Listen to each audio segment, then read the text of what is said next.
Okay, morning, almost no one. My name is Toops, and today I'll be taking you through the history of encryption. First, I'll start off by defining a few terms, namely, that was supposed to work. Namely steganography, cryptography, code, and cipher. So steganography by etymology is the covered writing, the covered word, and cryptography is the hidden word. That is to say, where stag tries to hide the existence of a message, crypto tries to hide the meaning of that message. And we're going to start our journey off with the Christian deity Yahweh and the Tower of Confusion. So, humanity, with all its infinite wisdom, wanted to build a tower that was tall enough to reach the heavens. Well, back then, God was not a fan of skyscrapers. So, like, hell no. And then he came down, scrambled all their dialect into countless dialects. Now, no one understood each other. The question is, how effective was it? In fact, in World War II, the Americans used this very same encryption to win against Japan. What happened is the Americans had the tech for secure communication, but decrypting was slow as hell. They needed something that was fast and secure. Okay, something that was fast and secure. Now they couldn't use English. They couldn't use any European language because the Japanese had already learned those. They needed something different. They approached the Native Americans. The Native Americans had a dialect different from any other dialect in the world, namely the Navajo people. And with that, America achieved both fast and secure communication. And that is how they won the war against Japan. Now, moving a few millennia after the Tower of Confusion, humanity started creating their own encryptions. And one of these code makers was none other than Julius Caesar himself. Now, Julius Caesar came up with the ship's cipher. And this was a simple cipher. Take a letter and move it down the alphabet by a fixed number. If we take A and move it down by 2, we get C. E becomes D, and C becomes E. It was simple, it was effective, but it had one fundamental problem in encryption. Caesar's cipher depended on the fact that the enemy does not know the algorithm. Never assume the enemy does not know the algorithm. Because once the enemy knows the algorithm, to break Caesar's cipher, you only had to fail 25 times, and that's a few minutes. So how do we solve this problem? Well, it's simple, really. Instead of just shifting down the alphabet, what if we allow every other letter to be mapped to any other letter? Now we are done. We're up from 25 possibilities to 26 factorial possibilities. This was a one-to-one mapping between letters, right? It worked for a while. Obviously, someone smarter came along. What happened is that in Islam, we had a man by the name of Abu Yusuf Yaqub. They were studying the scriptures, trying to find out which scripture came first. And the technique they used was called frequency analysis. The technique was simple. If this word occurs more in this scripture than this one, that means that this scripture came before the word was popular, and therefore this scripture came first. But they didn't stop there. They didn't just analyze the frequency of the word. They analyzed the frequency of the letter themselves. And that's when Yusuf was like, no way, wait, hear me out. This can break encryptions. If I have an encrypted text, an encrypted ether, where the most common letter is E, then we reflect it back to English. In English, the most common letter is E. The least common letter is somewhere here. But anyway, if I have an essay where T is the most common letter, then that T must be E. And that is how frequency analysis works. With that, we break every mono-alphabetic cipher. Now, someone needed to stop this rain. Someone needed to come up with something more powerful. than a monoalphabetic cipher. And that man was Blaise de Vigenère. And he came up with a cipher known as Le Chauffeur Indifferentiable. In English, the unbreakable cipher, which is now known as the Vigenère cipher. Now, the Vigenère cipher solved the Caesar's problem. Caesar's problem was that there was only one key. Each letter was moved by a fixed number, and that number was pre-decided. But what if we had a keyword, and this keyword is key? Then we repeat it over and over and over again. Then we add the plain text and the key, and we get the ciphertext. This solved the problem. Frequency analysis was now rendered useless. And the Vigenère cipher went unsolved for almost 3 centuries. But someone had to put Vigenère in his place. Someone had to put this kid in his place. And that man was one of the first inventors of a computer, the man known as Charles Babbage. But for someone as small as Vigenère, Charles didn't need his computer. Charles needed only a pen, paper, and his wits. And here's how he broke the Vigenère cipher. Here's how he broke La Chauffeur Indifferentiable. By mere coincidence, at some point when you're encrypting the text, the exact same letters in the key will encrypt the exact same letters in the plain text. So you will have a repetition in the ciphertext, right? And you know what the enemy of encryption is? Patterns, repetitions. If there's a repetition, you might as well just give us the plain text. So here's how we solve it. We are gonna map out these repetitions, find the distance between the repetitions. The distance is 15, right? And since the key is created by repeating the, okay, the key is repeated over and over and over again. That means that the length of the key must be a divisor of this 15, a factor of this 15. So the length of the key is one of those numbers. And obviously, if you brute force it enough, you find that the length of the key is 3. Now, length of key. We don't know the key. We can't decipher the text. So what do? It's simple. Take the plain text, arrange it in rows of, well, columns of the length of the key. It's 3 this time.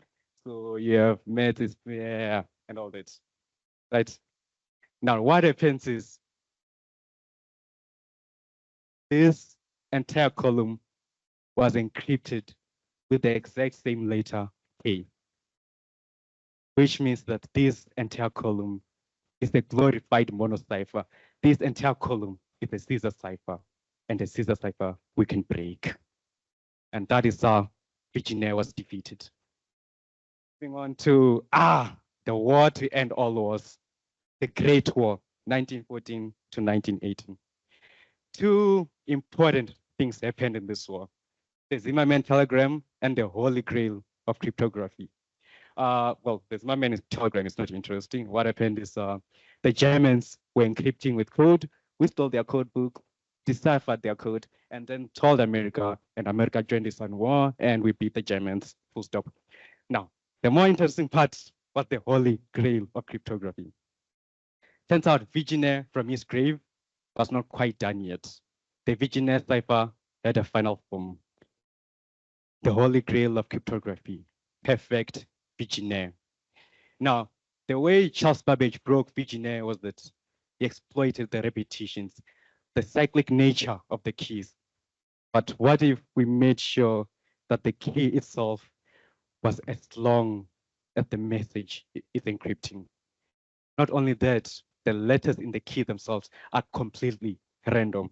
Not only that, the key is ever only used once, then discarded off. And for the first time in history, mathematicians proved that this was indeed La Chauffeur Indifferentiable.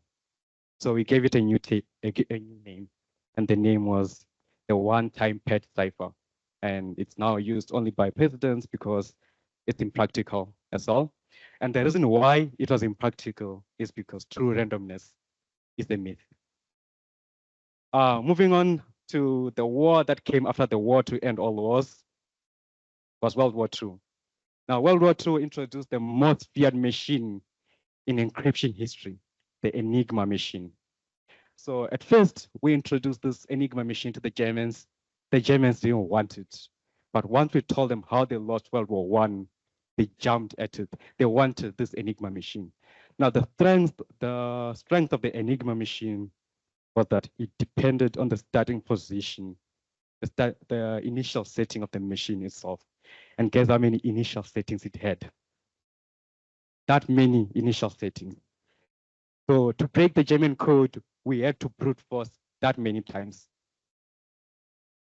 I hate to say it, but no one can do that. In fact, the Enigma machine was perfect. No one could break it. But it had one fundamental flaw: the Germans themselves, human language and convention. So this task was left to Alan Turing, and Alan Turing exploited the human error. The thing that happened is that almost all of you here today have said morning to someone, and you said this in the morning.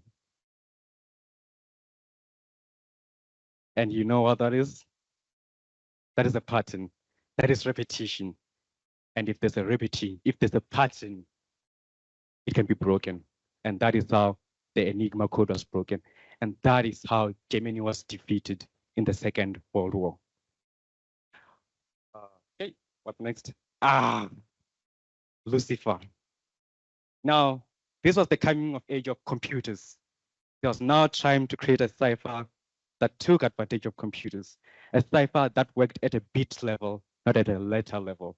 And one of these ciphers was Lucifer, or as it's commonly known, DES. Now, DES was strong. DES was perfect, unbeatable. In fact, it worked too well.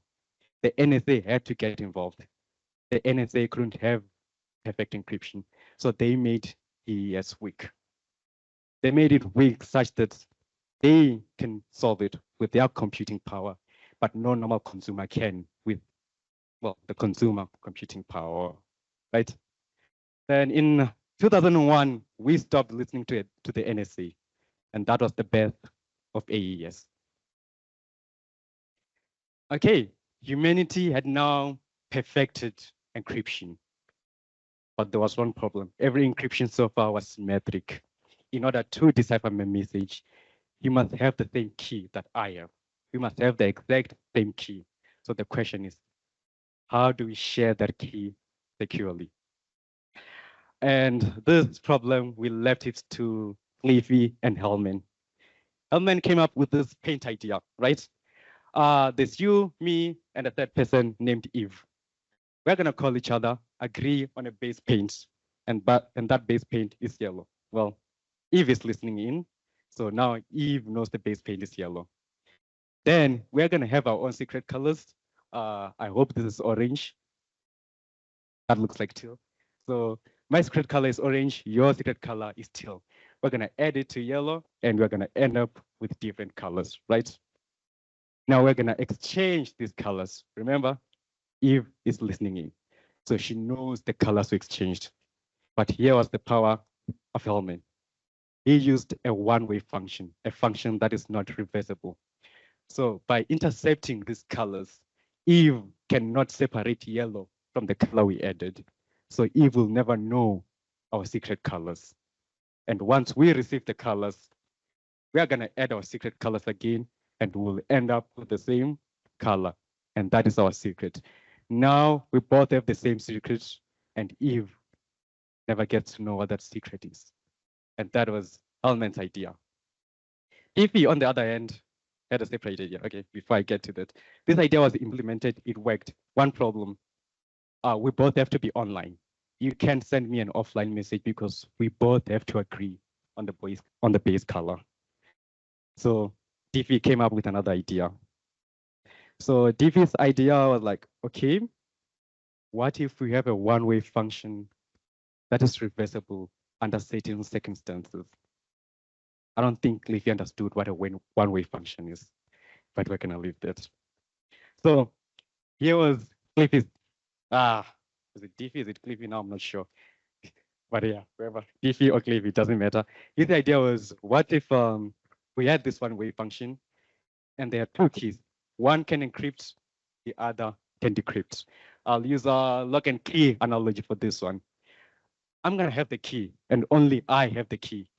Then I'm gonna make multiple locks that can be unlocked with this key, and I'll give everyone these locks. Anyone who wants to send me a message, just log it with my lock and send it to me. Now, only I have the key. No one else can unlock it. So now you're sure that I'm the only person who can unlock it. Yeah, the idea was good on paper, but Diffie or Cliffy was never able to find this special one-way function. In fact, 3 men beat him to the challenge. And these 3 men were Idleman, Rivest, and Shaimia. In a few months, they managed to find this one-way function.